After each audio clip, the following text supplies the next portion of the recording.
하나님의 자녀됨이라는 제목으로 하나님 말씀 선포하도록 하겠습니다. 한때 교회 안에서 크게 좀 논쟁의 이슈가 되었던 주제들이 있었습니다.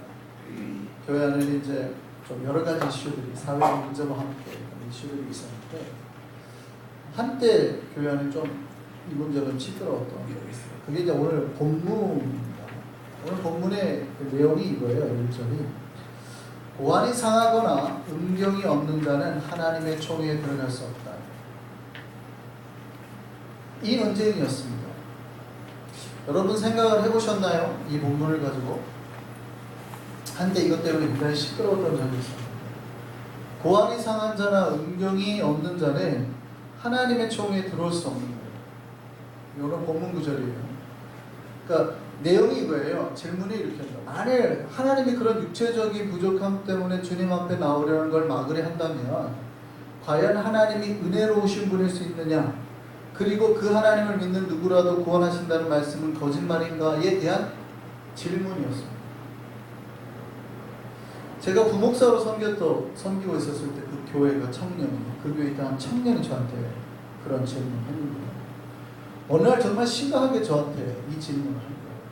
목사님, 정말 낭심의 문제가 있는 사람은 하나님께 예배를 드릴 수 없는 겁니까? 하나님의 백성이 될 수 없는 겁니까? 그 질문을 했어요. 근데 그 친구가 고안이 하나밖에 없었어요. 자, 우리 성도들에게 한번 물어보시죠. 제가 한번 물어보겠습니다. 유전적이든지 아니면 나중에 사고로든지 고안이 상했어요. 근데 그 사람이 하나님 앞에 나와서 예배를 드리려고 해요. 그러면 그 사람을 하나님의 백성을 우리가 받아들여서 같이 예배를 드릴까요? 아니면 여러분이 그 사실을 아는 순간 나가라 그러시고요. 그 사실을 아는 순간 문 밖에서 당신은 하나님의 총회에 들어올 수 없다라고 쫓아내실 거예요. 어떻게 하시겠습니까? 어떻게 하신다고요?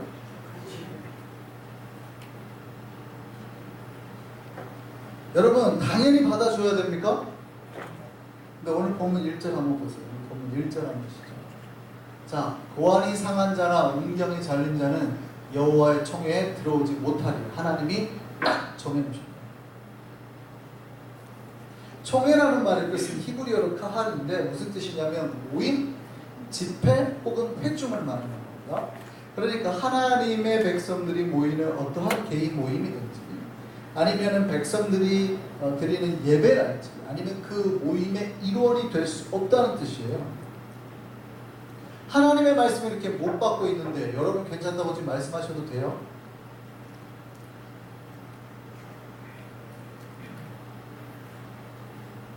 왜 대답을 안 하세요?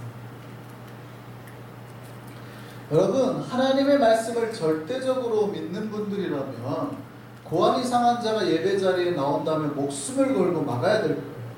여기에 그런 믿음을 가지는 분이 있습니까? 없습니까? 하나님 말씀대로 안 사실 거예요? 여기에 그런 분이 있어요? 없어요? 낭심이라는 말이 좀 어려워가지고 여기서 외국에서 큰 애들은 잘 못 알아듣거든요. 어쨌든 여기 어른들은 다 알아서 들으실 거예요. 여러분들은 막으실 거예요? 안 막으실 거예요? 한국의 기독교가 좀 근본주의적인 성격을 많이 가지고 있습니다. 왜냐하면 굉장히 보수적인 그래서 전도를 했기 때문에 굉장히 근본주의적인 성격을 많이 가지고 있죠. 그거는 좋은 점도 있고 나쁜 점도 있습니다. 좋은 점은 말씀을 그대로 믿고 따르려 한다는 거예요. 근데 나쁜 점도 말씀을 그대로 믿고 따르려고 한다는 거예요. 근본주의의 문제가 이거예요. 하나님이 왜 그 말씀을 하셨는가에 대한 것을 생각지 않는 거죠. 그러니까 그 말씀의 배경과 이유를 알아서 해석을 해야 되는데 문자적으로 받아들이려고 하니까 율법주의가 발생하는 거예요. 여러분 오늘날 여러분이 교회에 오실 때 머리에 흰 수건을 안 쓰시잖아요. 그런데 여러분 성당 가시면 알지만 성당 들어갈 때 다 흰 수건 쓰잖아요. 여러분은 왜 안 쓰세요? 바울이 뭐라고 그랬냐면 머리에 흰 수건을 쓰지 않고 예배를 드리는 여자를 창기처럼 취급해버려야 했단 말이죠. 그래서 예배를 들어올 때는 다 흰 수건으로 머리를 가려야 되는 거예요. 근데 여러분은 안 하시잖아요. 그러면 다 창기처럼 취급을 해야 되겠네요. 근데 왜 안 해요? 그 시대에 바울이 그 얘기를 했던 배경을 알기 때문에 개신교회는 당연히 하지 말라고 하는 거예요. 당시에는 이 그냥 흰 머리로 나오는 이렇게 머리를 감추지 않은 여성들은 다 술집 여자들이에요. 그렇기 때문에 하나님 앞에 나올 때는 이 부정한 쪽의 파트를 가리라고 하는 거예요. 근데 오늘날 그런 문화가 있어요, 없어요? 없죠. 없는데 구태여 할 필요가 없잖아요. 그러니까 안 하는 거예요. 근데 성경에는 분명히 하라고 돼 있단 말이죠. 그럼 여러분 하실 거예요, 안 하실 거예요? 네, 그런 고민들 안 해보신 것처럼.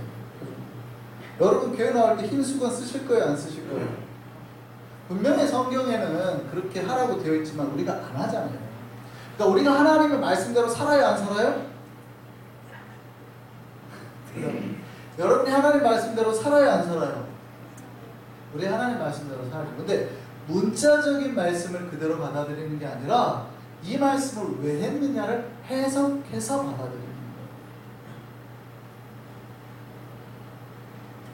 한국교회가 굉장히 잘못 해석하는 것 중에 하나가 또 있는데 그게 뭐냐면 동성애예요.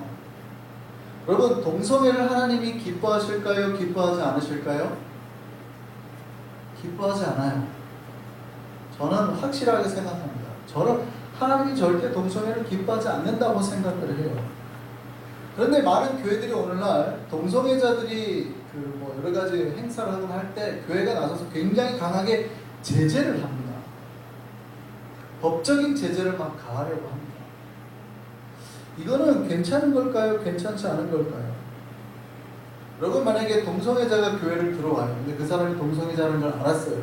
여러분, 막으실래요? 당신은 하나님의 예배에 들어오면 안 된다고 막으실래요? 아니면 예배를 하라고 하실래요?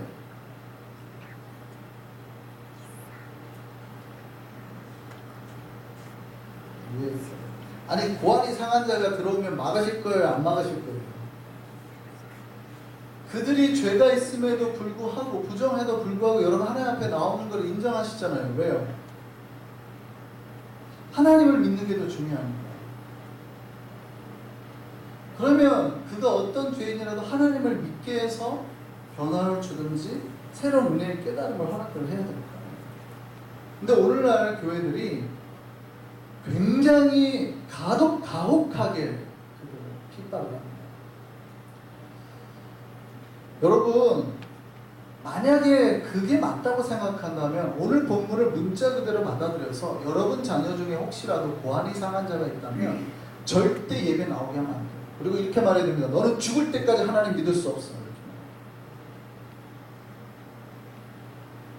믿음과 확신을 가지고 말을 해야 돼요. 여러분, 동성애자한테도 그렇게 말할 수 있어요? 여러분, 그게 만약에 하나님의 그 뜻이라는 확신이 있다면 말씀대로 행해야 돼요. 여러분, 말씀대로 어떻게 행해야 되는 줄 아세요? 레위기 20장 13절 말씀 보시죠. 누구든지 여인과 동침하든 남자와 동침하면 둘 다 가증한 일을 행하면즉 반드시 죽일지니. 뭐라고 돼 있어요? 원래 동성애자를 보면 어떻게 알아요? 반드시 죽이라고 돼 있어요. 여러분, 예배를 드리고 안 드리고의 문제가 아니라 여러분 찾아가서 그들을 죽여야 된다는 거예요. 우리 교회에서는 앞으로 칼 하나씩 사드릴까요? 여러분, 그냥 그들을 반대해야 되는 게 아니라 여러분의 하나님 말씀을 문자 그대로 받아들인다면, 이 말씀을 여러분 문자 그대로 믿고 따른다 그러면 여러분은 다 죽이고 다녀요. 여러분, 하나님은 동성애를 가증하게 생각하세요. 하신단 말이죠. 그러면 믿음 있는 신자라면 나가서 진짜 동성애자들을 죽여야 돼요? 혹시 그게 하나님의 뜻이라고 또 그것을 행해야 되실 분들이 있을까봐, 혹시 또 여기 그런 분들이 있을까봐, 그러면 이 레위기 20장 13절 그 앞에 구절도 한번 보셔야 돼요. 20장 9절에서 10절 말씀 보시죠. 이 말씀도 있어요. 똑같은 장. 만일 누구든지 자기의 아버지나 어머니를 저주하는 자는 반드시 죽일지니. 여러분, 자식 중에 부모한테 저주하고 대들면 반드시 죽이라고 되어 있어요. 10절 말씀도 보실까요? 누구든지 남의 아내와 간음하는 자, 곧 그의 이웃의 아내와 간음하는 자는 그 간부와 음부를 반드시 죽일지니, 반드시 죽이라. 여러분, 동성애자뿐만이 아니라 여러분 만약에 부모한테 저주하고 욕하고 대드는 자식이 있다면 다 죽여야 돼요. 뿐만 아니라 여러분 이웃 중에 혹시 누가 간음을 하거나 그런 사람 있으면 찾아가면 다 죽이셔야 돼요. 하실 거예요? 왜 그거는 안 하면서, 왜 그건 안 하면서, 그거는 말도 안 되는 짓이라고 생각을 하면서 왜 동성애자들을 핍박하는 거는 말도 안 되는 거라고 생각하지 않으세요? 왜 고안이 상한 자가 예배에 나오거나 하나님 앞에 나오는 거를 막아도 된다고 생각하세요? 왜 청년들이 그런 고민을 하는 겁니까?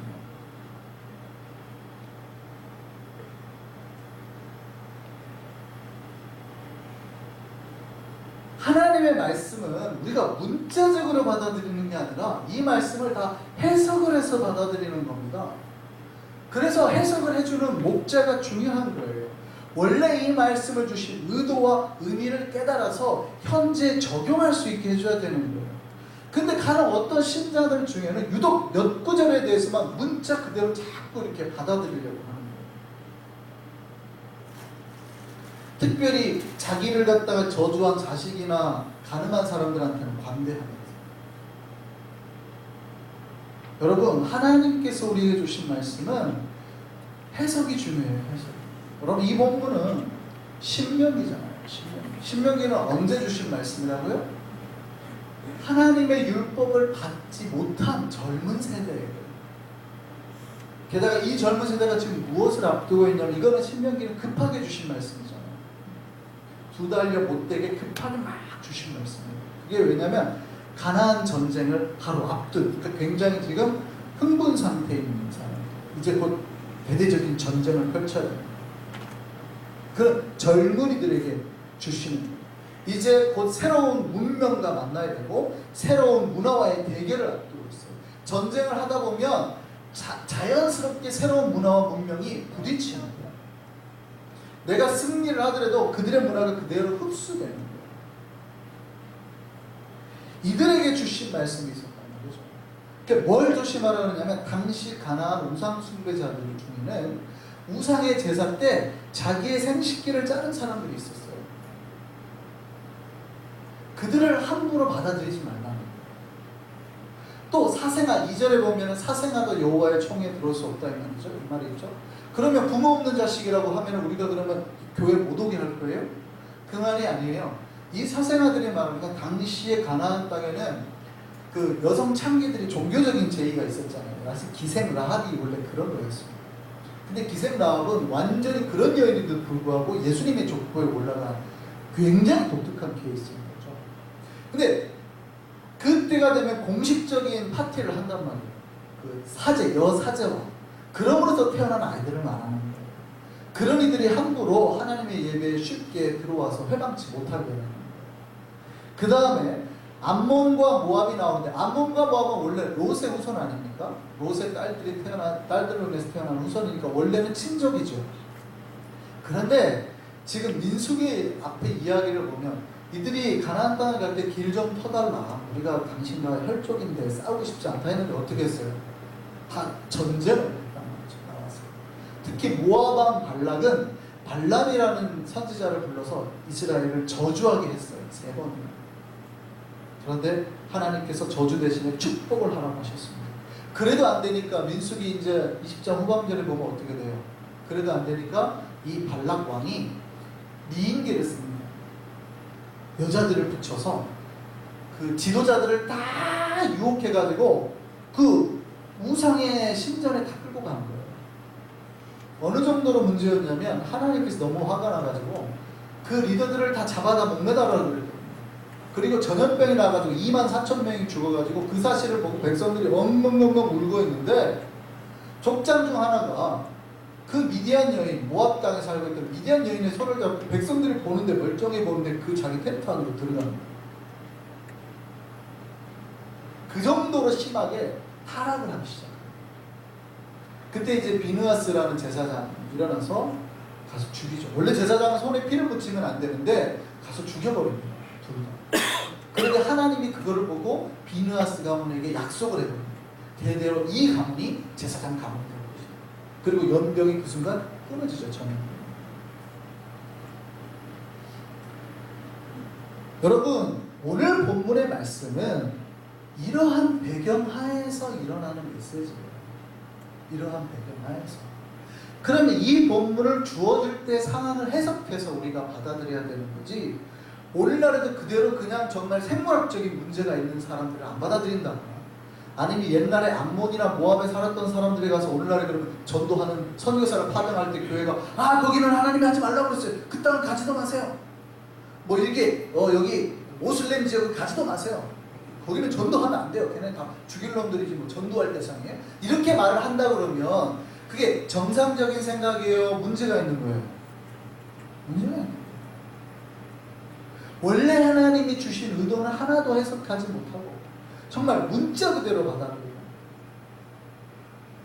그들은 저주받은 자들이 아니에요. 예수님께서 마태복음에 이런 말씀하셨어요. 마태복음 19장 12절 말씀 보시죠. 어머니의 태로부터 된 고자도 있고 사람이 만든 고자도 있고 천국을 위하여 스스로 된 고자도 있다. 분명히 오늘 본문 이게 신명기 23장 말씀, 23장 1절 말씀인데 고자가 하나님의 총에 들어가지 못한다고 그랬단 말이죠. 그런데 예수님은 천국을 위해서 스스로 고자 된 자가 있다고 해요. 이 말이 맞습니까? 안 맞습니까? 안 맞죠. 고자는 예배도 못 들어가는데 고자가 천국을 위해서 고자가 된다고. 이 말이 맞아요? 안 맞죠. 그러니까 여기서 말하는 고자라는 개념은 그런 게 아니라는 것이죠.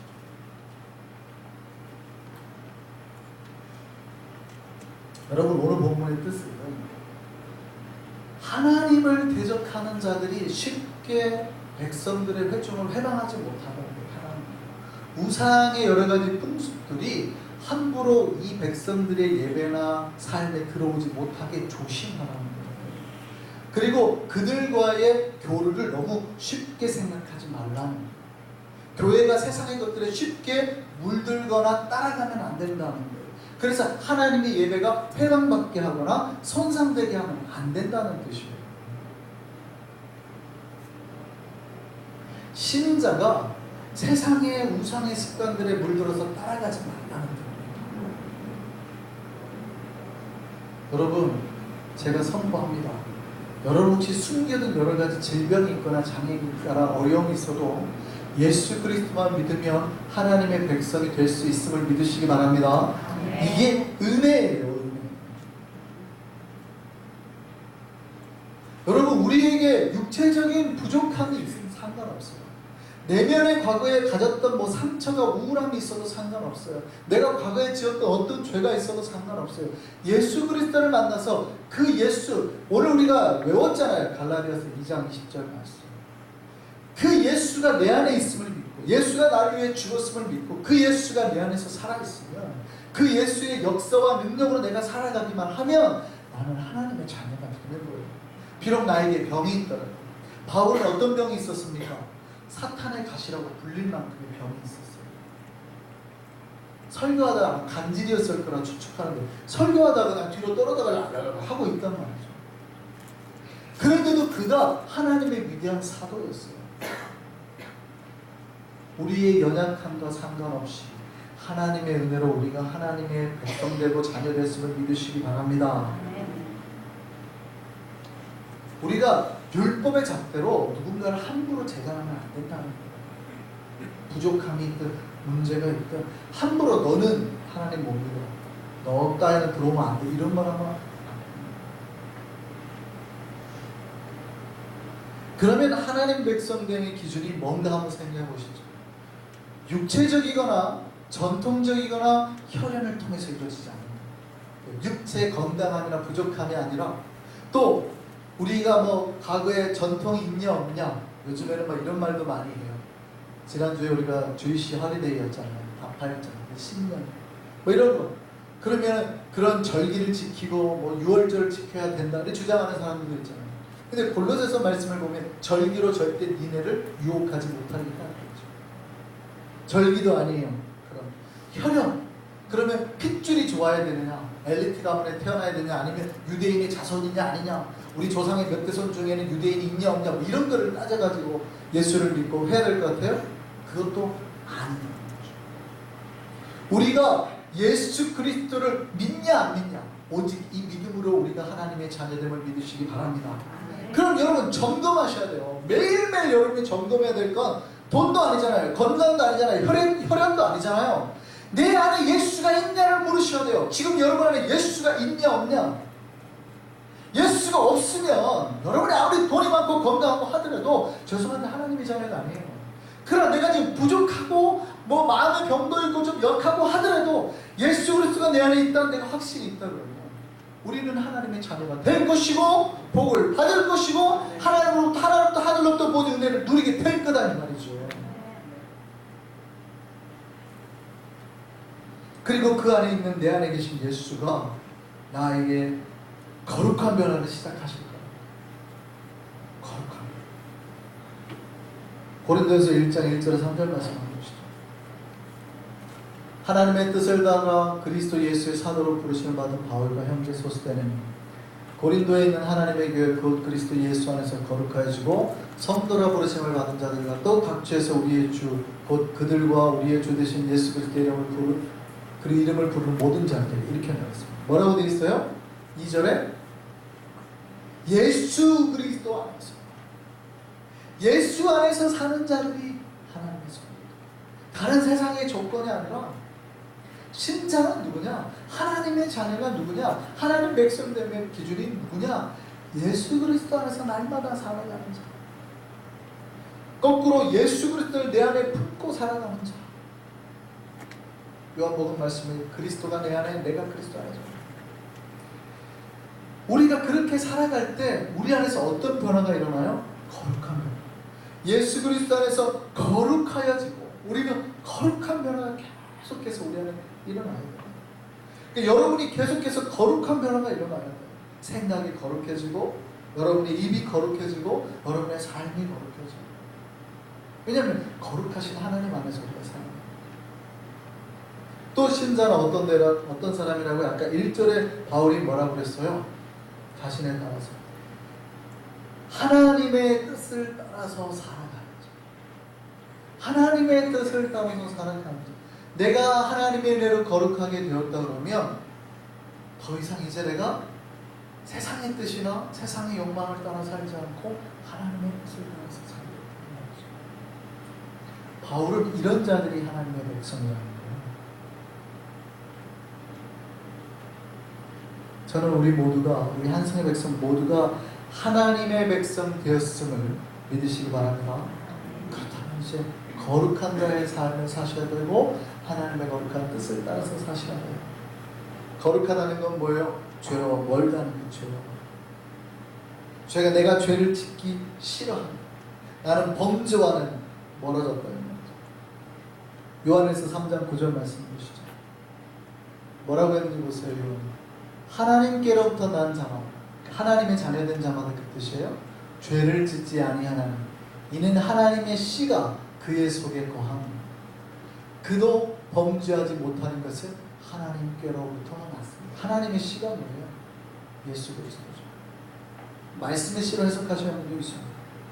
그 안에 우리 안에 거하시는 그 그리스도의 은혜로 말미암아, 말씀의 은혜로 말미암아서 우리가 어떻게 해요? 죄 짓지 않아요. 이게 하나님 백성됨의 기준이에요. 저는 우리 한성의 백성들이 하나님의 자녀로 사시기를 소망합니다.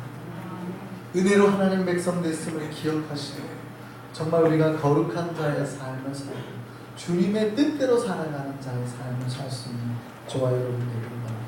날마다 예수 그리스도의 보혈이 우리 안에 충만하게 임하기를 바랍니다. 기도하겠습니다.